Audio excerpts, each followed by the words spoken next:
রবিবার শেষ হলে যখন সোমবার দিয়ে আমাদের দিনটা শুরু হয় তখন দেখবে সকালটা না একটু মন খারাপ দিয়ে যায়। আমার হয়, তোমাদের কারোর হয় অবশ্যই কমেন্ট করে বলে তো। কারণ সেই সোমবার থেকে শনিবার আমাদের একই শিডিউল, একই রুটিন আমাদের মেনটেন করতে হয়। তো যাই হোক, ওখানে আমি দেখলে যে গ্যাসের দুধটাকে অন করে দিলাম। আজকে যেহেতু সোমবার আর এখন ঘড়িতে বাজে ঠিক সকাল 6:30, আর আমি আমার হেলদি রুটিন দিয়েই কিন্তু দিনটা শুরু করলাম। দুধটাকে আমি একদম গ্যাসের সিমে বসিয়ে দিয়ে এলাম, কারণ এখন অতটা তাড়া নেই, এখন মোটামুটি সবাই ঘুমাচ্ছে। তোমাদের বলি না যে সবার ঘুম থেকে ওঠার আধ ঘন্টা আগে আমি নিজে ওঠার চেষ্টা করি, তাহলে কি বলতো নিজের জন্য না আমি কিছুটা হলেও টাইম স্পেন্ড করতে পারি, নিজেকে ভাবার জন্য সময় বার করতে পারি। এরপর থেকে তো শুরু হয়ে যাবে সংসারের যুদ্ধ। দেখবে কোনো যুদ্ধ নামার আগে না একটা মানসিক প্রস্তুতির দরকার, ঠিক তেমনি সংসারের কাজ শুরু করার আগে মানসিকভাবে একটা স্থিতি, যাকে বলে স্থিতির দরকার। সংসারের যে কাজটা তোমার বিরক্তি লাগে সেই কাজ দিয়ে কখনোই কিন্তু তুমি দিনটা শুরু করবে না। তাহলে কি হয় বলো তো, আদার্স যে কাজগুলো আছে না সেইগুলো করতেও তোমার কিন্তু বিরক্তি লাগবে। আর দেখো, কথা বলতে বলতে আমার এখানে দুধটাও কিন্তু জাল দেওয়া হয়ে গেছে। আর তোমরা অনেকেই জানো যে আমার মেয়েকে কিন্তু সকালবেলা একদম আমি কি বলবো ওই কেশর ভেজানো দুধটা খাওয়াই। তো এখন মোটামুটি যতক্ষণ কেশরটাকে আমি দুধে ভিজিয়ে রাখতে পারবো তত কেশরের এক্সট্র্যাক্টগুলো কিন্তু আমার দুধে মিশে যাবে। তো যাই হোক বন্ধুরা, এবারে আমি ওখানে দুধের মধ্যে কেশরটা ভেজিয়ে দিয়ে চলে এলাম কিন্তু বেডরুমে মেয়ের হাতের সামনে জিনিসগুলোকে একটু গুছিয়ে দিতে। হয়তো তোমরা অনেকেই বলবে দিদির মেয়ে অত বড় হয়ে গেছে, ক্লাস 10-এ পড়ে, এখনও হাতের সামনে সব দিতে হয়।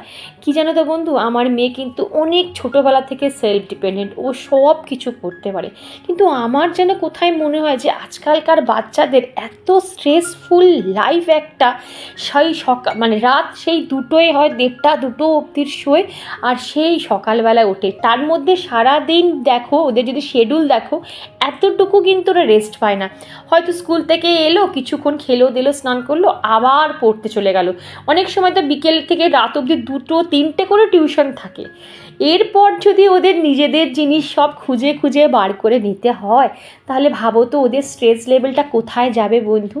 তো ওই জন্যই আমি চেষ্টা করি, আমি কেন অনেক মারাও চেষ্টা করে যে সন্তানের হাতের সামনে যদি আমরা একটু এগিয়ে দিই, যদি একটু ওদের উপকারে লাগে, আর কিছুই না। দেখো, কথা বলতে বলতে কিন্তু আমার এখানে চাটাও করা হয়ে গেল বন্ধুরা। কী জানো তো, আমরা একটা যখন ছোট ছিলাম তখন দেখো আমরা স্কুল থেকে আসতাম, এসে আমরা খেলতাম, বন্ধু বান্ধবদের সাথে খেলতাম, ভাই বোন একসাথে কত কী খেলা খেলতাম। সানডে হলে আমরা যত রাজ্যের যে আমাদের বাচ্চাদের যে কার্টুন হতো সেইগুলো দেখতাম। এখনকার বাচ্চাদের কি সোমবার আর কি রোববার, ওদের কিন্তু শিডিউল সেই একই যায় দেখবে। আর দেখবে এই একটা জিনিস, সেটা হচ্ছে প্রজেক্ট। এই প্রজেক্ট করে করে করে বাচ্চাগুলো একদম শেষ হয়ে যাচ্ছে। একদিকে প্রজেক্ট, তার মধ্যে 2টো করে অ্যাসেসমেন্ট পেপার, তার মধ্যে ম্যাডামদের চাপ, বাচ্চাগুলোর নিঃশ্বাসটুকু ঠিক মতন নিতে পারে না, বিশ্বাস করো। আর বিশেষ করে এই আইসিএসসি বোর্ডের বাচ্চাগুলো, এদের উপর যে প্রেশার লেভেলটা কোন পজিশনে যাচ্ছে, আমরা বিশ্বাস করে একটা সময় মনে হয় যে আমি কেন মেয়েকে আইসিএসসি বোর্ডে দিলাম। কিন্তু এখন তো কিছু করার নেই, এমন সিচুয়েশান যে আমি এখন বোর্ডও চেঞ্জ করতে পারবো না। তো তোমাদের সাথে কথা বলতে বলতে তো আমি গুড মর্নিংই তোমাদের বলিনি। তো good morning everyone, welcome to my channel. আমি শর্মিষ্ঠা। প্রত্যেক দিনের ন্যায় আজও এক ঝাঁচকচকে ব্লগ তোমাদের সাথে শেয়ার করতে চলেছি। আশা করছি পুরো ভিডিও জুড়ে আমার সাথে আমার প্রত্যেকটা বন্ধু থাকবে, ভিডিওটা একটুও স্কিপ করে দেখবে না। তোমরা আমাকে অনেকে কোয়েশ্চেন করো, দিদি তুমি এত পরিশ্রম করো কি করে। কি জানো তো বন্ধুরা, বলতে পারো সকালের এই কঠোর পরিশ্রমই হয়তো আমাকে সারা দিন স্ট্রেস ফ্রি রাখে। আমার কাছে কোনো মাস, কোনো স্পেশাল ডে থাকে না আমার ঘর বাড়ি পরিষ্কার টিপটপ রাখার জন্য। আমি আমার সংসারের প্রত্যেকটা কোণা নিট অ্যান্ড ক্লিন রাখার চেষ্টা করি, যেটা আমার চোখকে শান্তি দেবে। জানি না এটা আমার ম্যানিয়া নাকি, কিন্তু কাজ শেষ হলে আমি যে একটা রিল্যাক্স বোধ করি, সেটা কিন্তু আমার মাইন্ডকে অনেকটা স্ট্রেস ফ্রি করে বন্ধুরা। কি জানো তো বন্ধুরা, ঘর পরিষ্কার করতে বলো বা নিট অ্যান্ড ক্লিন রাখতে যতটা না কষ্ট হয়, তার থেকে অনেক বেশি শান্তি দেয় কিন্তু ঘর পরিষ্কার করার পর। আমার সাথে আমার কটা বন্ধু সহমত অবশ্যই কিন্তু কমেন্ট বক্সে এসে কমেন্ট করো। দেখো, আমার কথা বলতে বলতে কিন্তু আমার স্টাডি রুমটা টোটালি ক্লিন করা হয়ে গেছে। ওই যে বলি না, তোমাদের সাথে যখন কথা বলি কখন যে আমার কাজগুলো শেষ হয়ে যায় আমি নিজেও জানতে পারি না, বিশ্বাস করো। তো যাই হোক, আমার এই শুধু স্টাডি টেবিলটা ক্লিন করলেই কিন্তু আমার মেয়ের ঘরটা টোটাল ক্লিন করা হয়ে যাবে। নিকা ওয়ার্ল্ডস থেকে একজন কমেন্ট করেছিল, তোমার নামটা একটু আনকমন বাট খুব সুন্দর একটা নাম। তো আমাকে বন্ধু বলেছিল যে ও নিজের যত্ন একদম নিত না, ইভেন ও চুলটুকুও আঁচড়াতো না। আমার ভিডিও দেখে অনেক বেশি মোটিভেট হয় আর এনার্জি পায়।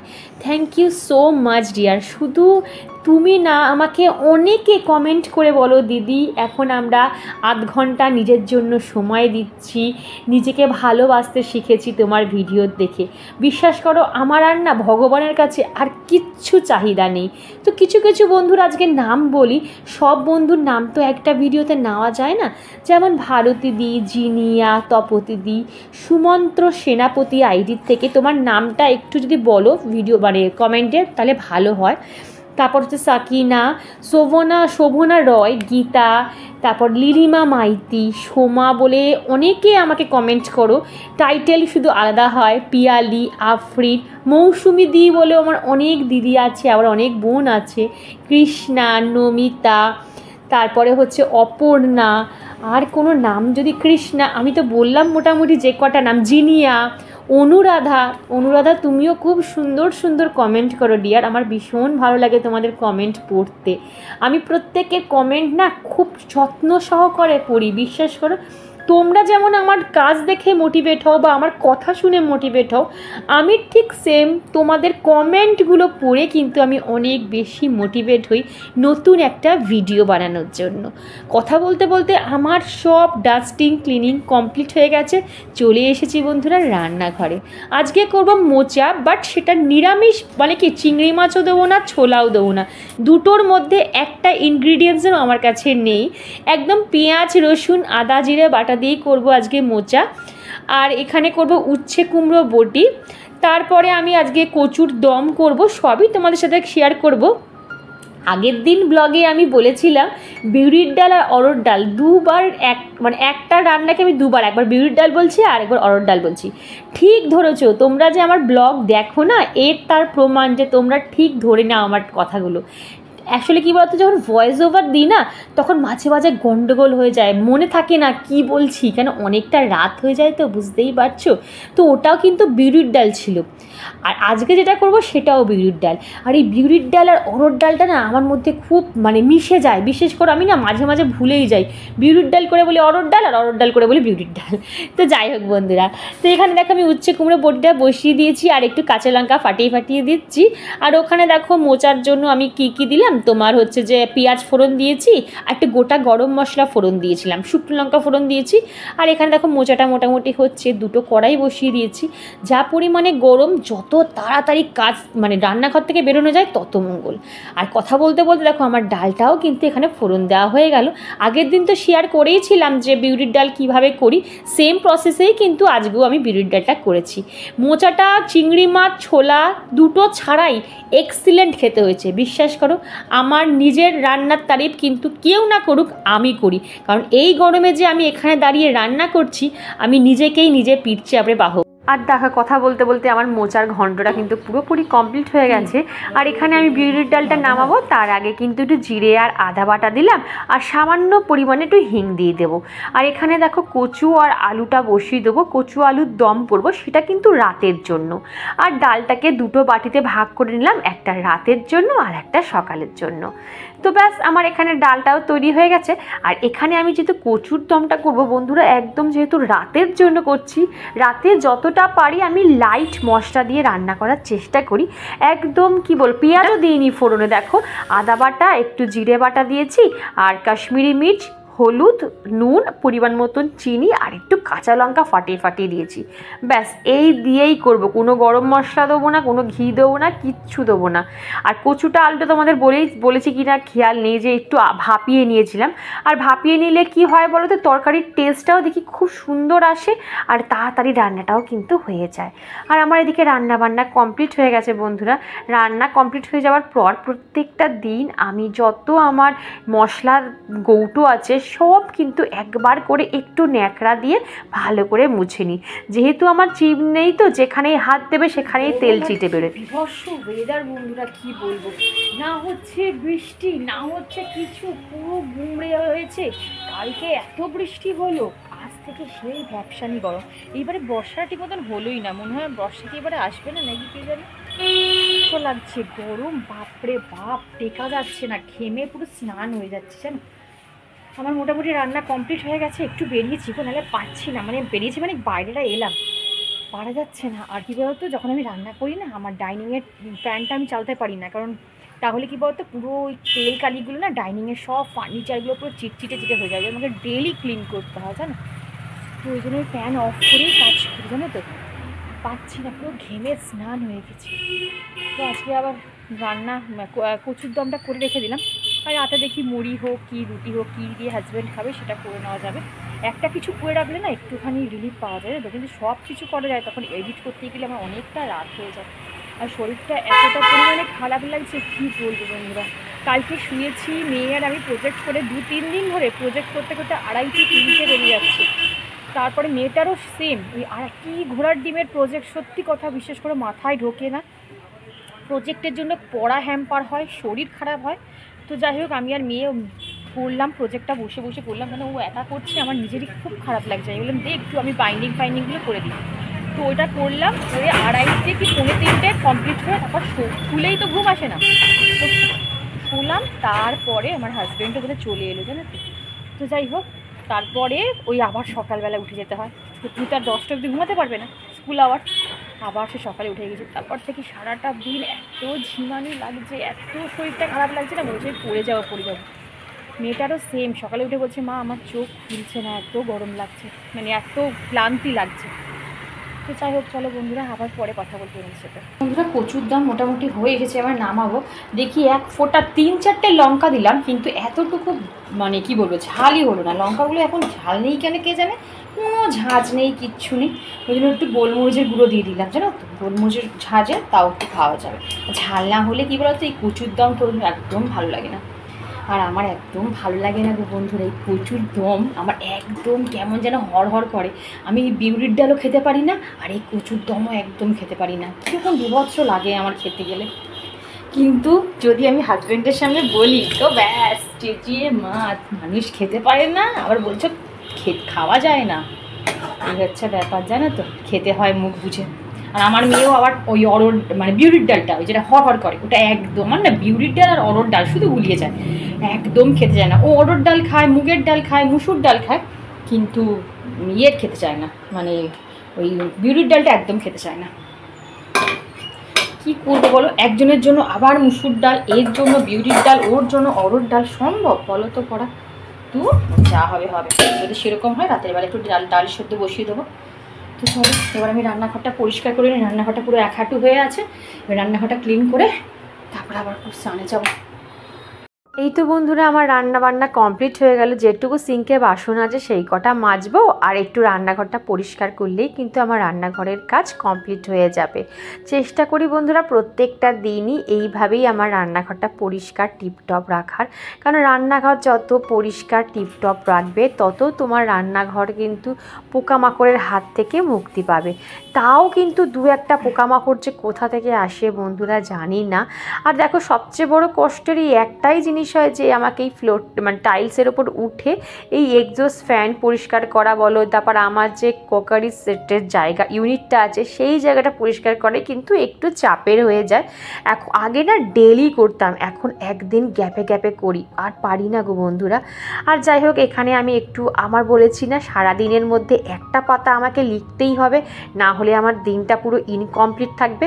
দেখো তোমাদের শুধু বলি আমি করি না এটা কিন্তু হয় না, আমি প্রত্যেক প্রত্যেকটা দিন কিন্তু এক পাতা আমি সারা দিন কি করলাম না করলাম সব লিখে রাখি, সেটা সকাল হোক কি দুপুর হোক কি রাত হোক। ব্যাস এইবারে আমার একটু বাথরুমের ক্লিনিং বাকি আছে, মানে ধরো একটু মানে ক্লিনিং মানে কি বালতিগুলো মাজবো আর একটুখানি কলগুলোকে একটু মাজবো, ব্যাস আমার কাজ এদিকে কমপ্লিট হয়ে গেল। এবারে পর্দাগুলোকে টান টান করে চলে এলাম কিন্তু রূপচর্চা করতে। আমি সারাদিনে বললাম না, যদি একটু রূপচর্চা না করতে পারি তাহলে নিজের কাছে কোথায় আমি নিজে গিল্টি ফিল করি যে না, নিজের জন্য আমি আজকে কিছুই করতে পারলাম না। যারা বলে না যে হাতে সময় কই, ওই সময়টা আমাকে এই কাজটা করতে হয় সেই কাজটা করতে হয়। যারা রূপচর্চা করে তারা, যারা পায়ের ওপর পা তুলে বসে থাকে তারাই শুধুমাত্র রূপচর্চা করে। এটা কিন্তু একদম লেম এক্সকিউজ বন্ধুরা। তুমি যদি চেষ্টা করো, তুমি হেয়ার মাস্ক বলো, ফেস প্যাক তুমি অ্যাপ্লাই করেও তুমি সংসারের যাবতীয় কাজ কিন্তু করতে পারো। তোমার এই নয় যে তুমি প্যাক মেখে ফ্যানের তলায় তোমার ঘন্টার পর ঘন্টা বসে থাকতে হবে, এটা নয়। তোমরা দেখো আমি হেয়ার মাস্ক বা প্যাক লাগিয়ে কিন্তু আমি যাবতীয় সংসারের অনেক কাজ কিন্তু আমি সেরে ফেলি। আর দেখো ওখানে হাজব্যান্ড স্নান করে চলে এসেছে, ব্যাস আমার প্যাকটাও কিন্তু ওখানে ড্রাই হয়ে গেছে। হাজব্যান্ডকে খেতে দিয়েই কিন্তু আমি বাথরুমে চলে যাব স্নান করতে। বন্ধুরা, তোমাকে কে কমপ্লিমেন্ট দিল বা না দিল তাতে কোনো যায় আসে না। কি বলতো, ভালো জিনিসের কমপ্লিমেন্ট খুব কম মানুষ কিন্তু দিতে পারে। প্রত্যেকটা দিন ঘুমোতে যাওয়ার আগে আয়নার সামনে দাঁড়াবে আর নিজেকে নিজে কমপ্লিমেন্ট করবে আর নিজেকে নিজে থ্যাংক ইউ বলবে যে সংসারের এতগুলো কাজ সুন্দরভাবে কমপ্লিট করার জন্য। কতগুলো পায়রা দেখো মা। আচ্ছা, এদের বাড়ি থেকে পোষে না কি বলো তো? না না, টিনের চালে এসে বসে। এই এতগুলো পায়রা? সব জাতের পায়রা দেখ। হ্যাঁ, ভালো ভালো জাতের পায়রা দেখো সব। মানে সেই যে বলে না, কি বলে, আরে কি পায়রার নাম বলে? লক্কা পায়রা? না না, লক্কা না, যেগুলোকে বলে না সেই এমনি যে পায়রাগুলো হয় জাতের পায়রাগুলো, এগুলো বেশিরভাগ কি বলতো গোলা পায়রার সঙ্গে। সেটাই বলছি যে গোলা পায়রা, আমি এটাই বলছিলাম যে গোলা পায়রা নয়। গোলা পায়রা না, কিন্তু গোলা পায়রার সঙ্গে ভালো পায়রার সঙ্গে মিক্স হয়েছে। দেখেছো? ইস, আমাদের ছাদে আসে না কেন গো মা? ওটা লাল পায়রা একটা আছে, হ্যাঁ, লালের মধ্যে সাদা। দেখেছো কি সুন্দর? কতগুলো, প্রায় 8খানা পায়রা দেখেছো? এইটা বোধহয় ওই পাশেরটা বোধহয় কি বলে এই পায়রা, গোলা পায়রা। এই কোনারটা হ্যাঁ গোলা পায়রা, বাদ বাকিগুলো না মনে ওই ভালো ভালো পায়রা আছে। একটা লালের মধ্যে, দুটো লালের মধ্যে সাদা আছে, জাতের পায়রা আছে। এই বাড়িতে সব গোলাপ। আর দেখেছো এই যে মা, দেখেছো এইটা, এই সেই গরমে এনেছিলাম, হ্যাঁ এখন ফুটলো, এতদিন পর ফুটলো। নামটা ঠিক জানি না, এটা কি নাম তোমার বন্ধুরা, তোমরা যদি জানো আমাকে বলো তো এই ফুলটার নাম কি। এটা গরমে এনেছিলাম, সেই গরমে মানে শীত চলে যেতে তখন এনেছিলাম, যখন সূর্যমুখীর দানা এনেছিলাম তখন বোধহয় এনেছিলাম না মা। সেই এখন দেখি এইগুলোতে করিয়ে এসে ফুটছে এতদিন পর। বাট দেখতে কিন্তু বেশ ভালো, ছোট্টর মধ্যে দেখো দেখতে বেশ ভালো, তাই না? আর মা তুমি কিন্তু এই বীজগুলো এখনো সব এরকম আর সব পড়ে গেছে, আর নেই তো, এই কটাই পড়ে আছে মা, দেখো মা। আরে তাহলেও ভালো লাগতো না। তো চলো বন্ধুরা, ভিডিওটা বেশি বড় করছি না। ভিডিওর কোনো অংশ যদি এতটুকু ভালো লাগে তো প্লিজ চ্যানেলটা সাবস্ক্রাইব করে আর পাশে দেখো লাইক করো। আর হ্যাঁ, ভিডিওটা কেমন লাগলো অবশ্যই কিন্তু কমেন্ট করে বলো।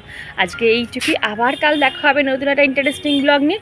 তো দেখুন সবাই খুব খুব ভালো থেকো, টাটা।